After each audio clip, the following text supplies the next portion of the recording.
Good morning, everybody, or good afternoon, good evening to my friends across the globe. I am Christopher Frankland with InsurTech 360, and it's an absolute pleasure to be here on this beautiful morning in New York City, talking about a subject that's really very close to my heart, achieving greater customer engagement, retention, and satisfaction with new product development. Thank you to everybody who has joined the webinar. I'm looking forward to a really good conversation today. One quick reminder before we do start, keep an eye out for some information around the Connected Insurance Canada event that's coming up in Toronto on September the 10th and 11th. This is the third in a series of webinars that Insurance Nexus will be putting together, kind of touching upon product strategy, technology, claims innovation, and customer experience in the build up to that event. Before I introduce our guests for this morning, we have a couple of fantastic guests. I would really like to set the stage a little bit for the discussion today.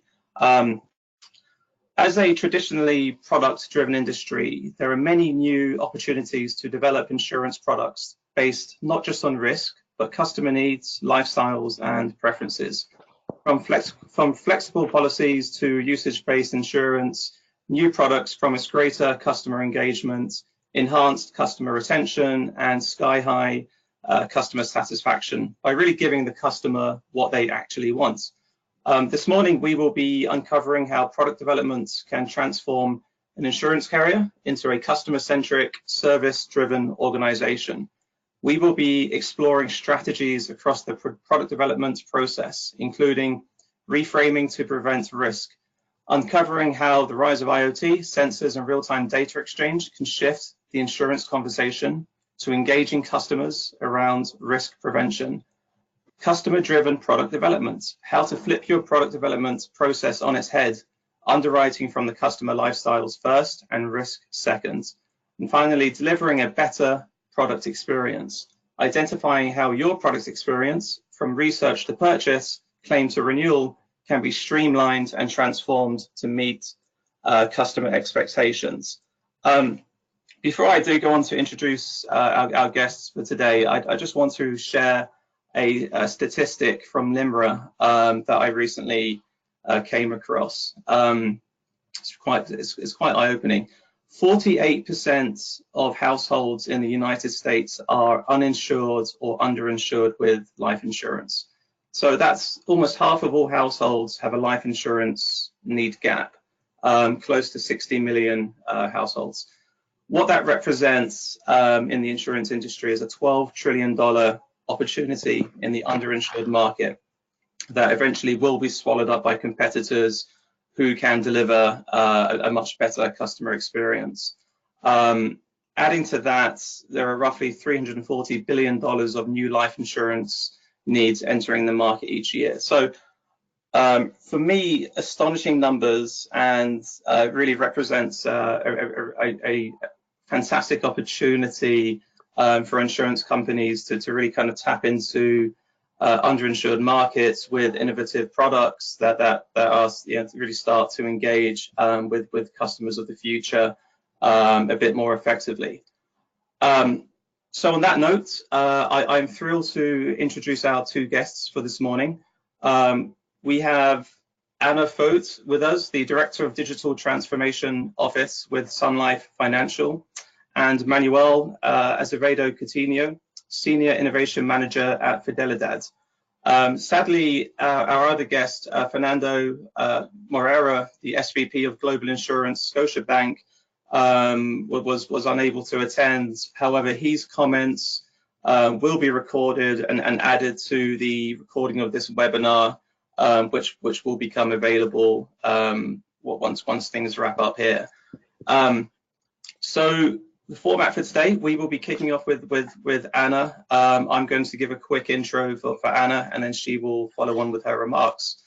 Anna Fote wants to live in a world where changing the status quo isn't a wild dream, but an achievable reality. Anna loves the power of possibility and the passion of entrepreneurs. She has worked at a startup, grown with one of the most famous Canadian scale-ups, and now works for Sun Life in Canada, advising the Chief Transformation Officer on digital transformation. An industry expert on sales, marketing, and alliances, Anna joined RIM in 1999, pre-300 employees, and grew with the company, executing deals with IBM, Visa, and MasterCard in her tenure. In 2011, when BlackBerry had grown to 16,000 employees, she left to join IBM as the worldwide managing editor of the mobile-first platform, leading content digital marketing strategy. In 2016, she was invited as the executive in residence for the first cohort of the Fierce Founders Accelerator at Communitech. She today works at one of Canada's major insurers, advising the Chief Transformation Officer on the topic of digital transformation. She earned an MBA in English Literature from the University of Waterloo and now teaches design thinking at the University of Western Ontario. She is a best-selling author on the topic of design thinking and was named BetaCurt's top 30 women to watch in tech. Anna, welcome to the webinar today. Thank you for joining us, and I will hand over to you. Wonderful. Thank you for such a lovely introduction, and it's my pleasure to talk about some of the work that we're doing at Sun Life and where we see the future. I think the place that I'll start is really the thesis around digital transformation, about combining the right client experience with a frictionless business. Sounds simple, but it's pretty complicated. We have a pretty substantial call center that people are very familiar with. We have an award-winning mobile app.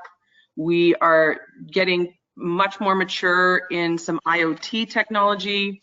We have a major advisor network, and we still have lots of clients that like to fill out paper forms. So that client experience is not uniform, and to make all of those channels work together without a ton of friction is complicated. And we all know that, you know, changing customer expectations and the increased pace of innovation are making us think about these things every day, top of mind. And we really need to balance the needs of our existing customers, the new customers that we want to attract, as well as meeting the needs of our advisors, because they're a distribution channel primarily, not to mention all the existing employees that make the magic and the new talent that we need to attract. So we got our work cut out for us, but we are proudly one of the world's largest insurers, and we're navigating these changing expectations. You know, I'm very proud that we have a history of many industry firsts. We introduced the first unconditional life insurance policy. We were the first to offer group life in Canada, and our subsidiary MFS invented the mutual fund. But our success depends on looking ahead, on remaining at the forefront of product development, embracing digital technology, and responding to new client realities. This environment is happening at a lightning speed. Yesterday's best practice is today's norm, and tomorrow's museum piece. So I wanted to start with a fundamental change that isn't related to technology at all. Oftentimes, these discussions can kind of go into buzzy technology terms, and despite my love of technology and 20 years in software, I think one of the most important changes that we recently made was around establishing a client experience office. We realigned our organizational structure, and Eric Montiero is acting as our Senior Vice President and Chief Client Experience Officer. It seems like you know, an organizational change that may, you know, we make these changes all the time, but I think it's important because now we have a function that crosses much of our business, ensuring an integrated approach. The next thing I'll talk about is some of the work that we're doing with IoT. In 2007, we launched Ella. Ella is our interactive digital coach, and she helps our clients fully utilize their benefits and pension plans. This was a piece of technology that we first made available through our mobile app, and after we are extending to other channels. So just to give a few examples, say you have some money in your healthcare spending or wellness account that you didn't know was about to expire, Ella will prompt you to use it. Or maybe your daughter's turning 21 and you don't realize that she'll soon need her own healthcare coverage to replace your benefit coverage. She can help with that too. She also does things like matching retirement savings and making sure that our clients take advantage of all their benefits. We built Ella on a platform that we call Digital Benefits Assistant. It's a client engagement platform that we launched in 2016, and it uses advanced analytics and big data technology to present an array of helpful and important ideas to clients at key life moments. And Ella really personifies the experience that we're aspiring to provide for our clients. She's caring, knowledgeable, optimistic, and we really want to empower clients to understand their needs and options and then actually take action. We think that Ella provides insight and advice. She's not really someone that just responds to a question, but someone who really is looking out for our clients' health and financial well-being. She first appeared in the benefits and pension area. She provided outbound information, insight, and advice through data and analytics. We are just getting started though. In 2018, we put Ella in the Google Home platform. So putting Ella in Google Home doesn't just expand her functionality, but it grows its audience beyond Sun Life's clients. We initially launched her to help group benefits and pension, but now with the Google Home version, she can help anyone with a smart speaker locate health professionals. Users just activate the voice-enabled home assistant with, "Hey Google, can I speak to Sun Life?"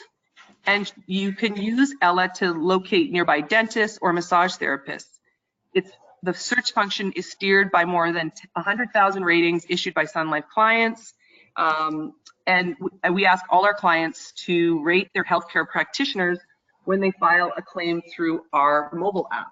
So we're really leveraging the power of our install base of customers and created a peer-to-peer network to help our customers trust and be able to leverage their benefits. And recently, our CEO, Dean Connor, discussed the latest and greatest results of Ella. We have now reached 1.5 million clients in Canada in the latest quarter, and Ella helped us push in-plan wealth deposits higher by 16% over the last 12 months. So not only are we helping clients save money, but Ella is actually starting to become a revenue generator. She's smart now, but she's still learning. Our future plan, Dean said, is to make Ella AI-driven over time, to take the predictive model and make it self-learning. She's smart in the sense that all her nudges are now algorithms, and we've rolled about 200 of these out on different things. And we have data on how you're reacting to those nudges. The nudges may advise on issues such as best health practices or how to save on medical products. I'll turn my attention now for a couple minutes to some of the work that we're doing in Asia. We're making a lot of technology investments around automating repetitive tasks.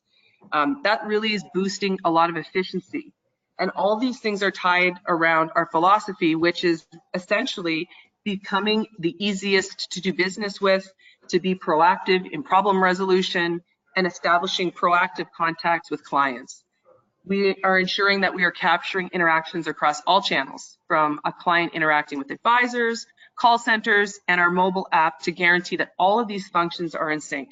It's kind of what I alluded to at the beginning. Data, therefore, is a glue, and it is the glue that brings these synergies together between the digital assets, physical channels, to make it a really streamlined experience and filters into our overall data strategy. By ensuring that all of our decisions are based on authentic data, we know that we can focus on each source of data and further understand it. This has led to the business being able to leverage the power of data analytics. In our group business, really we have two principal groups. When you start thinking about customers, brokers are third-party insurance firms, and employers are end clients. In 2015, we launched an initiative called the Broker Voices Community, an insight community of 400 brokers.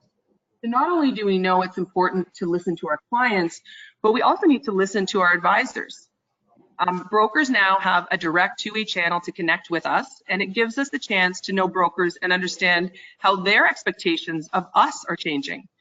For example, we learned through this community that brokers that have different digital needs based on their size and the type of firm they work for.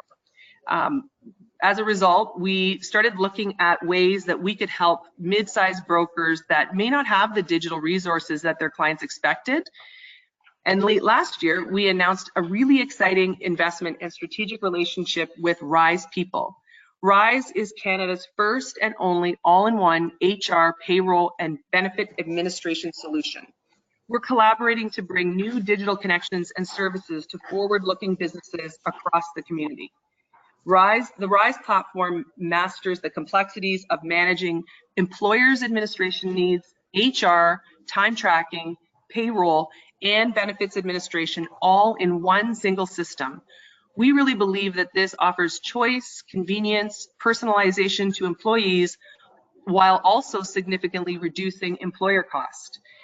It's really focused on the needs of clients, and I really am excited about some of the work that we're doing here, because we're making it much more easy for people to onboard. It's all digital. It provides a complete solution that maximizes health, engagement, and productivity. And it's a total integration with Sun Life, giving the administrators a one-and-done tool that brings greater cost savings, accuracy, and efficiencies. We know how complex the group benefit, HR, and administration process can be. We know that companies are looking for single, integrated, and tech-savvy solutions so that they can focus on what matters to them, their employees. We think that this strategic relationship will offer a range of new services to many of our clients to allow advisors to differentiate and expand their value prop with a digital platform that really just makes things simple for people. We launched in the first quarter of 2019, so watch for lots of good news to come on this front. And finally, let me talk about some of the work that we're doing with Louche Capital. You mentioned my background in software and partnerships. I do spend a significant amount of my time with Louche Capital. Louche is a $75 million launched and developed to help early stage fintech companies and artificial applications for financial services. They concentrate on seed and Series A financing, and most of their initial investments are between $250,000 and $2 million. The fund will support the development of solutions that improve customer experiences, enhance efficiency for financial institutions, and implement data-driven models and artificial intelligence for decision-making. They're looking for young, mission-driven companies that challenge how the world interacts with financial services. Areas of focus include data security, insurtech, lending algorithms, robo-advisors, next-gen payments, blockchain. So really, through this partnership, we have a view into the latest and the greatest, earliest companies that are breaking ground in the places that we believe the puck is going. And we're really investing. It's a middle ground between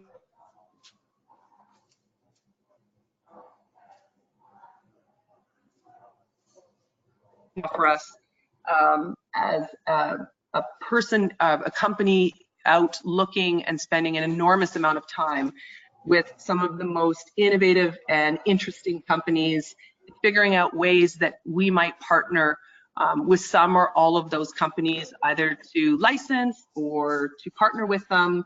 So it's been a lot of fun, and I think it's something that we really need to fall back on. I think there's an understanding that we both need to transform our internal operations. We need to keep an eye on the industry and trends, and we need to think about when we build, when we partner, and when we buy technology, because that landscape's changing as well. We certainly came from a place where we built everything custom in-house, and the changing expectations and the speed of change is having us look at really the best way to get to end of job, the most efficient way, and the way that will help us maintain our market position and really provide new solutions for customers to meet their needs. So thank you so much. Anna, thank you. I think we would all agree that from a digital strategy perspective, you guys have done a heck of a lot, and I think that's a lot of very cool cool technology, but not just that. I think, you know, the fact that you are looking primarily at the customer and trying to deliver customer-focused solutions really kind of speaks volumes about the type of work that you're doing. And I'm sure we'll have a lot of questions later about some of that work. And I do just want to say, if people can think about questions that they might want to post to Anna and Manuel at the end of this webinar, or perhaps in about 20 minutes, that would be great. So moving on from Anna to Manuel, let me give a little bit of background information here. Manuel's experience lies in the relationship between business, technology, and design, a combination of a multidisciplinary academic past covering art, architecture, communication design, and an MBA has provided him with a specific skill set which he has leveraged while working in the advertising industry. A few entrepreneurship ventures, having founded 2 companies in the past, and presently as the head of innovation at Fidelidade, the leading Portuguese insurer. Welcome, Manuel. I will hand proceedings over to you and let you kind of talk a little bit about what you're working on and what you have worked on. Thank you, Chris. Hello to everyone. So it's great to be here also discussing what Fidelidade has been up to. To give a little bit of context, Fidelidade is one of the oldest insurance companies in the world, actually, has more than 200 years of history. Fidelidade used to be a public company. It was bought 6 or 7 years ago by Fosun, which is the Chinese private equity fund group. This actually stirred quite a bit the foundations of the company. So coming from a public background and then reaching this level of partnerships that is enabled by having such a big sponsor such as Fosun, has really enabled us to make quite a rapid transformation of the company and the way that we want to position ourselves. So Fidelidade has a full insurance offering. We are present in life, non-life, every single line of business, and we are, at least in Portugal, market leaders in every single one of them. We have been starting also an international expansion lately. So a couple of months ago, we also bought a company in Peru called La Positiva. So we've expanded our presence also to Latin America. At this time, we're present in Portugal, France, Spain, Mozambique, Macau, Angola, Peru, and a few other Latin American countries.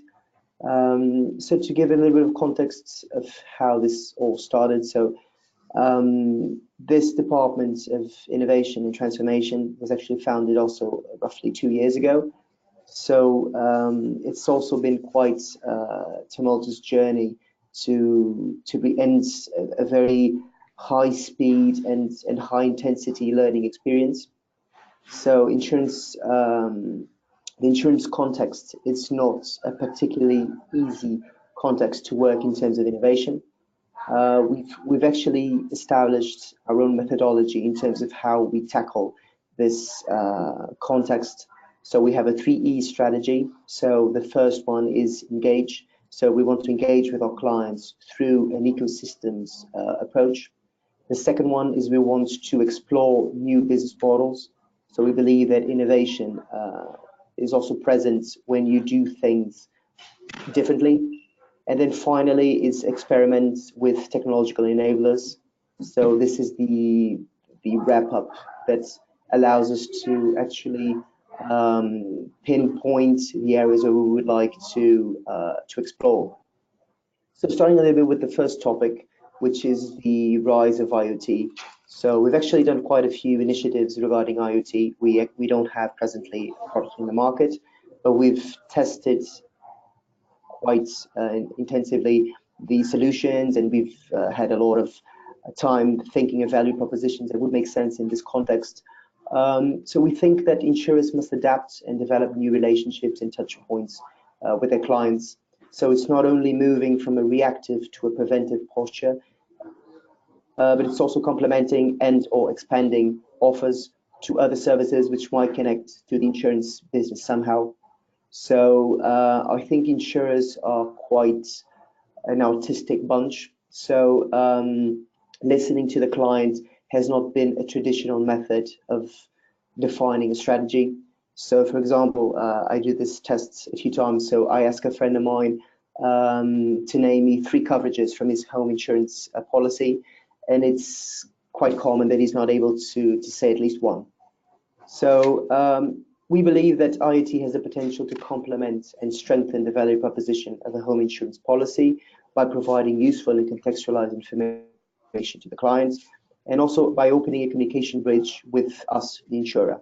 So we've actually seen quite a few examples of things working.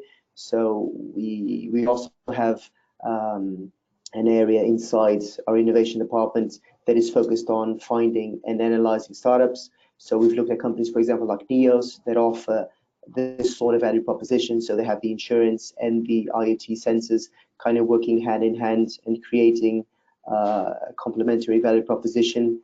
And we believe that this makes sense. We haven't followed the hype of IoT quite as intensely maybe as other players. So we think that there's value there, obviously, but we see it, for example, as Anna's mentioned, so voice is also a great enabler as well.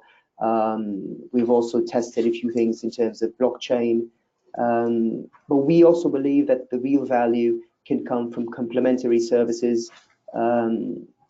So when you're thinking of an insurance product, usually there's a lot of needs surrounding that insurance product. So we think of ways to kind of create these new touch points with the client. It can be technological or not, but we believe that the traditional insurance product oftentimes feels intangible. So something like an IoT solution can actually make it tangible, the value proposition, and give something to the client before he has a problem. So it creates kind of this positive relationship. Then I would like to go on to the second topic, which is the customer-driven product development. So we believe that product innovation is very much linked with the strategy of the company. So at Filial, we follow an ecosystems thinking approach, which usually has the customer at the very center. So we believe that people is also a very important element. So at our innovation department, we try to understand people just as much as we try to understand technology. So even, for example, the team composition here at Filial that is working in innovation transformation, we have very different backgrounds. To have people that come from engineering, obviously people come from consulting, but we also have, so me, for example, I come from communication design. Of course, then I also did an MBA, but my background is in arts and design. Then we have also the people that are coming from creative agencies. So it's quite a diverse group. And we think that this is important because, as the title of this topic suggests, we believe that today the product should come from the actual needs of the client and not, and we need to understand what are those needs. So we think that the days of isolated vertical industries may be at an end because ecosystems become the dominant reality. So we see companies, for example, such as Amazon, and they have shown that if you have a relationship with the client and you are able to know him and understand him, leaping to a different business vertical is not only possible, but it has a potential to cause a lot of disruption. So I actually saw a couple of surveys that they interviewed a lot of Americans with the idea that would you buy insurance from Amazon or would you have a bank account with Amazon? And I was quite surprised with the answers because people really do have high trust levels with Amazon. So if they do decide to enter this area, they already have the control of the clients. And for them, it won't be that hard to go through all of the process of actually implementing a financial or insurance infrastructure. So for example, we also believe that this part of product development can't start only in the innovation department. So actually, it was just last week that we launched an initiative called Actuarthon. So the idea is a hackathon for actuaries. So this line of business or this department has very traditional methods of understanding risk and calculating risk. And we actually believe that also for this new world, you need the actuary 2.0. You need someone that is able to understand the unmet needs of the client and the different realities of today. So, for example, giving a little bit of context, in Lisbon today, in terms of mobility, the city is viewed as a test bed for startups and companies. And at this time, I think we have roughly around 12 scooter companies, 2 bicycle companies, 3 ride-sharing platforms, among other solutions. And mobility, as we know, is evolving past the car or the public transportation. So, and at a very, very fast pace. So this is the sort of challenges that we want our actuaries to actually be in contact with, so that they understand that the needs of the clients are changing very rapidly, and the product development also needs to adapt at the same pace. And then finally, so the last one is also something that is very dear to us, the topic, because all of the team here, it's the innovation department, are digitally natives. So we consume a lot of products and services digitally, and we are very much aware of what is a high standard experience. And we actually believe that the experience in the consumption of digital products has evolved remarkably fast. So today, if the customer or client or consumer, depending on the industry, is not presented with a polished, simple, and engaging experience, he will not waste his time adapting, and he will abandon the process if it's not an urgent need. So there are several challenges to overcome for insurer to provide this high standard of experience. So I actually think that the market demands it. So insurers have had a pass for the past years, and people have kind of related with the industry and thought, okay, in insurance, this is how things are done. But we actually believe that there's a lot of room for improvement. But we know that there are some challenges to overcome. So, for example, technological and information platforms, legacy of these big companies is something that is not that easy to overcome.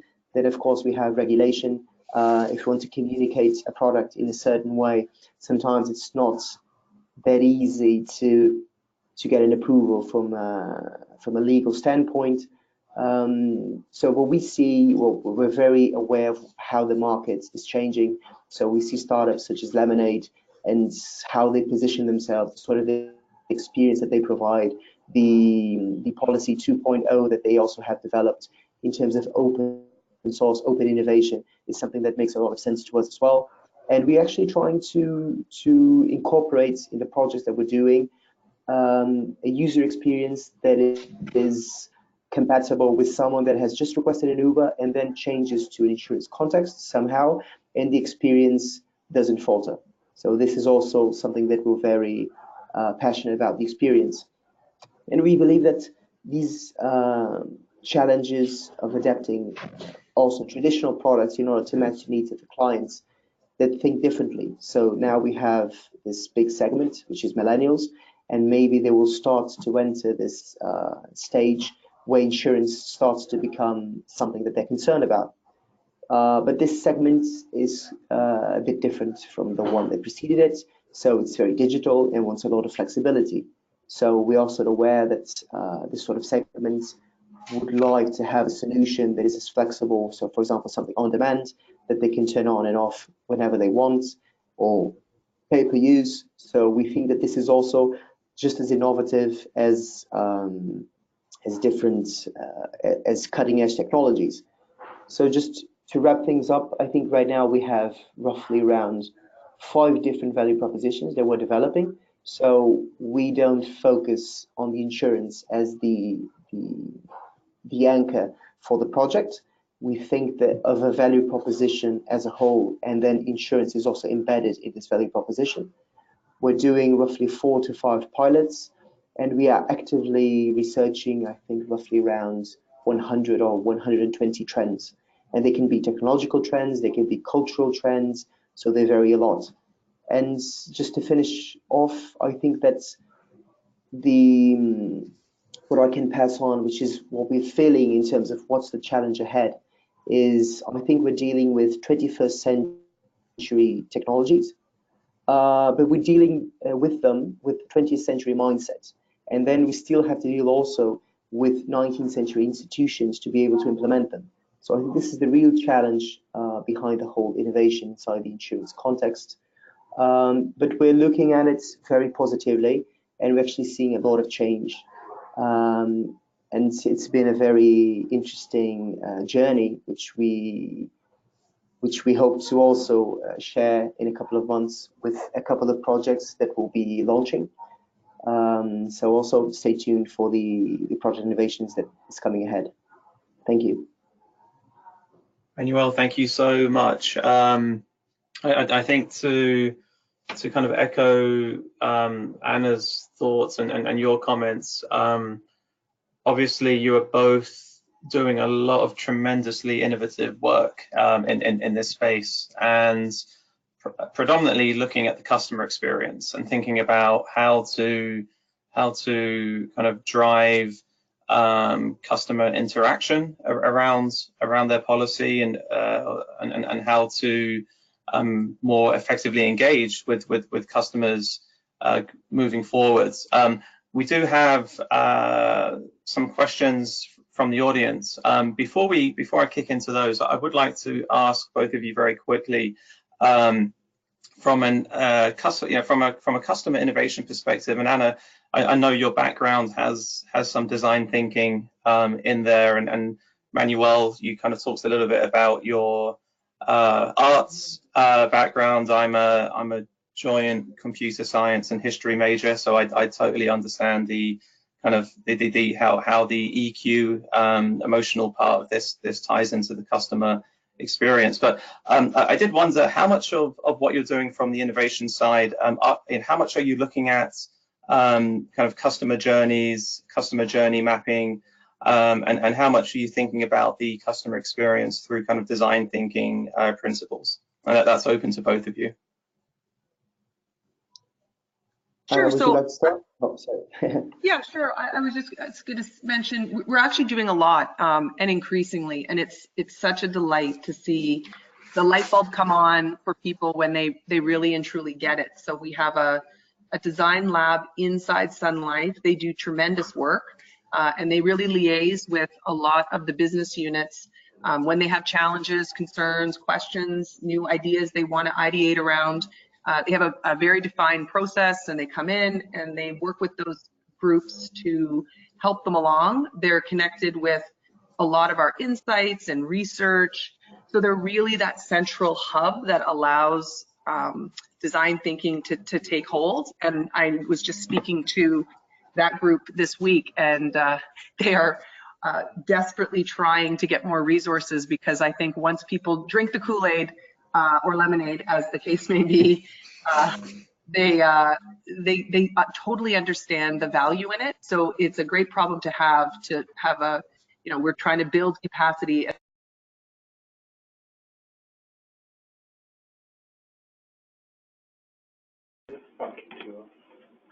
Hey everybody, apologies, some technical challenges there. We are back, and I'm hoping you are all still with us. Anna, you were delivering some really interesting insight around design thinking. Wasn't quite sure if you were able to get to the end of your thoughts there, but I did wonder if you had any other kind of comments to add. And Manuel, we can move to you following that. Okay. Yeah, I think just the point is that it takes, once people kind of understand the power of design thinking, we're trying to scale to meet demand. So I think this is a good problem to have, and we're thrilled that people are embracing it and really focusing on the customer and putting that at the center of everything we do. Thank you so much for the question. Fantastic, and apologies for the interruption there. Manuel, anything to add? Sure. So we've actually embedded the certain aspects of design thinking into our own internal processes. So the whole part of ideation and empathization with the problem, and then doing a prototype, and then once we go into doing the pilots, so we do it with the design thinking methodology always. So a lot of post-its everywhere. So even our space kind of reflects it. So every single wall in our space is drawable. So you can put post-its, you can write, you can draw. We've done actually quite a lot of sessions where we engage with other departments, where we invite them to come here to our space, and we use the space as kind of this canvas to have working sessions regarding different topics, and it's actually quite a different way from what people are used to work with. So because our background in terms of the innovation team is quite diverse, and we've also all had a background where we've tested or played a little bit with design thinking methodologies, we actually see the potential and the benefit of working this way, always with the customer in mind. So, for example, I think we were the first to engage with design thinking companies to actually help us solve problems. So once just to contextualize also, so our department is not very big in terms of resources, so we have to leverage usually on other resources inside the company. This is a strategic move to implement innovation in a way that is not something external and then has to be plugged into the company. So we're actually working with a lot of departments with different value propositions, and we engage with them to do the work in the methodologies that we sometimes design, and the way that we think makes sense to achieve some insights of how we would like to tackle the subject. But as I mentioned, it's very, very user-centric. So we're trying not to be very autistic in the way that we think are the client needs. So we might ideate and have some sessions internally, but usually we actually go on the field. We ask questions to people. We try to understand what are their pain points before we start designing customer journeys. I think this is the thing that has shown to actually not only give us the right insights, because as an innovation department, you have also the cost of opportunity of going in this direction or that direction. So we always try to define a customer journey starting with the client and actually interacting with him and not making assumptions. Cool. Thank you. Thanks, Manuel. So I think we have time for a couple of questions before wrap up. I did want to ask, we had one question earlier from Emily, I believe, really kind of looking at the cultural or perhaps the internal organizational resource side of things. How do you kind of persuade or encourage kind of management internally to focus time and effort around these strategies, especially when you're faced with the kind of day-to-day running of the company? You know, for people who perhaps haven't kind of taken many steps into digital transformation, you know, where do you start to have this conversation, and how do you frame it? So and again, that's to both of you. Okay, so it's not an easy task, but I think it's a worthwhile task. So for us, it's a necessity. So we have to leverage on the resources of the company to be able to actually build the products and services and to do the pilots that we want to do. In the beginning, it was kind of hard because people saw it as extra work that they had to do, and their involvement might have been seen as giving a hand and not being part of the actual team developing a new value proposition, which has a few components of innovation in them.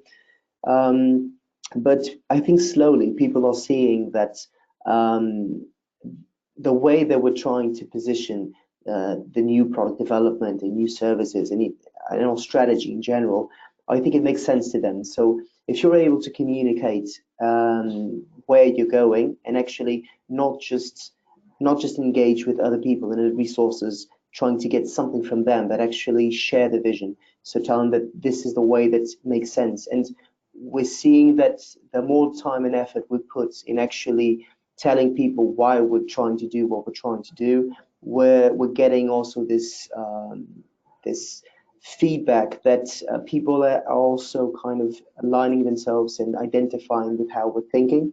So things are actually improving quite a bit. I would add one thing I didn't talk about in my portion of my remarks, but ties nicely into the question, is the work that we're doing with Lumino, which is a digital health platform that we actually built internally. And so in order to do that, and in order to kind of act like a startup, we did make a bunch of organizational changes, and that team was able to work outside of the context. And I echo the other comments, like not everyone's ready on day one, and not every part of the business it lends itself easily to disruption. So the work that we did with Lumino has really proven that when we get it organized in a way with the right folks, we really can do great things, but it does take a lot of consideration and thought in terms of where to start, how fast to go, and who should lead the charge. Excellent, thank you, both of you. One other question from Mark Schultz. So, are there any markets or insurers globally that you see currently as best in class in terms of customer engagement, particularly in the digital space? So in my case, I'd have to say that it's probably China. China is a very digital native society, and the way that they consume services or products is very, very digital. So the experience needs to be up to a high standard. And for China, it's also difficult sometimes to understand how to measure success, because if you do something in China, I think that very easily you'll reach a couple of million clients. So in Europe, this would mean success. But in China, because the market is so big, sometimes it's very difficult to understand if people, if it's taking root because it's actually making a lot of sense, or but then we might have some issues with retention or not in the future. But I think in terms of experience and just being disruptive and engaging with clients, in my experience, I would say that China is making great strides. I would echo that. We certainly spend a lot of time watching trends in Asia. There's lots to learn in terms of the work that they're doing. And then I think that the trick is figuring out what parts of the strategy and the technology work for us in North America, and culturally kind of how we parse those two things together. But lots to learn. I'm always a student. Absolutely, absolutely. I think we can squeeze in one more question for you, Anna, from Maya Ayari. Anna, can you talk about the initiatives to improve the distribution of life insurance products, whether that's enhancing your advisors' capabilities or focusing on new tech savvy customers?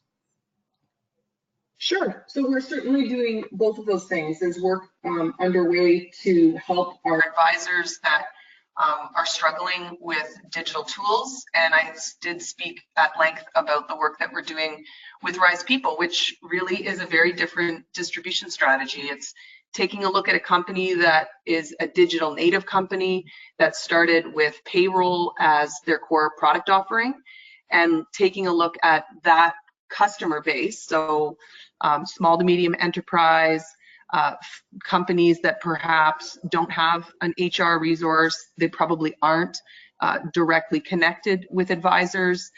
So it's a different way for us to distribute, and it's a really exciting experiment. And the trick now is figuring out how, just like I alluded to around mobile IoT paper forms, we have to do the same work on the distribution side to really carefully consider how we work with our advisors and how these new distribution platforms align with our existing distribution strategies. Perfect, thank you. So I think we're just about out of time, guys. Thank you to both of you for your comments today. I think that was a terrific discussion. technical issues aside, I'm hoping everybody there learns, really kind of comes away with some useful information to kind of follow up with. I think this conversation got me it got me thinking a little bit about an article that I read recently. It was talking about Pepsi's approach to product developments in the late 1950s, early 1960s, and at that point they were being outsold by Coke at a rate of 6-1. And there was a massive initiative within Pepsi to try to figure out what they could do to help mitigate that. And what they decided to do, and really what the path they took, was people do not buy products, they buy better versions of themselves.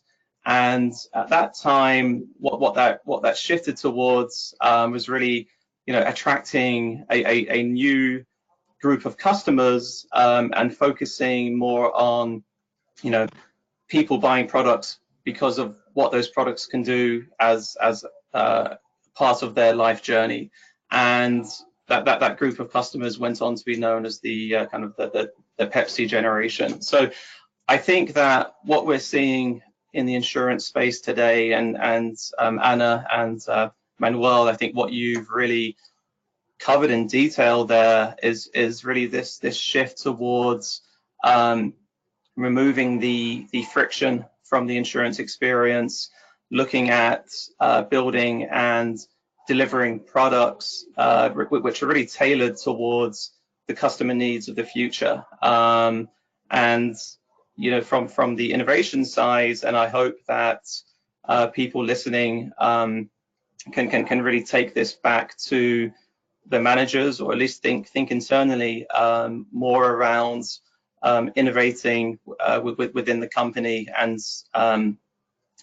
giving thought to how best to start on that digital journey. So Anna, Manuel, thank you very much again for joining us, and to everybody tuning in, thank you.